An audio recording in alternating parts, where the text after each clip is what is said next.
ஹாய்ங்க. மாம்பழம் எல்லாருக்கும் பிடிக்கும். அந்த மாம்பழத்தையும் தயிர் மிக்ஸ் பண்ணி ஒரு மாம்பழ தயிர் குழம்புங்க. சூப்பர் டேஸ்ட்டாக இருக்குங்க. நல்லா ஒரு க்ரீமியாக இருக்கும். அதுக்கு எந்த மாம்பழம் வேணாலும் எடுத்துக்கலாம். நல்ல இனிப்புள்ள மாம்பழமும் எடுத்துக்கோங்க. அது இந்த மேலே தோலெல்லாம் கட் பண்ணிடுங்க. நல்லா ஓரளவுக்கு ஒரு மீடியம் பீஸாக கட் பண்ணி வச்சுக்கணுங்க.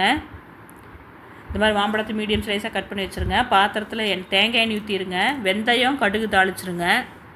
காஞ்ச மிளகாய், கருவேப்பிலை, இஞ்சி பூண்டு கொஞ்சம் நீளமாக குட்டி குட்டியாக கட் பண்ணது, பச்சை மிளகாய் ஓட்டுருங்க. கொஞ்சம் மஞ்சப்பொடி ஓட்டுருங்க. மஞ்சப்பொடியோட ஸ்மெல் போனதையும் நம்ம மாம்பழம் கட் பண்ணி வச்சுருக்கோம்ல அதை போடுங்க. கொஞ்சம் உப்பு போடுங்க. நல்லா வதக்கிடுங்க. ரொம்ப ஜூஸியாக ஆகக்கூடாதுங்க மாம்பழம், கொஞ்சம் பீஸாக இருக்கணும். இந்த அளவுக்கு இருந்தால் போதும். அப்போ தயிர் ஒரு கப் போட்டுருங்க. தண்ணி ஊற்றிடுங்க. நல்லா மிக்ஸ் பண்ணிடுங்க. ஸ்டவ்வை ஆஃப் பண்ணிடுங்க. கொதிக்கக்கூடாது, சூடானால் போதும்.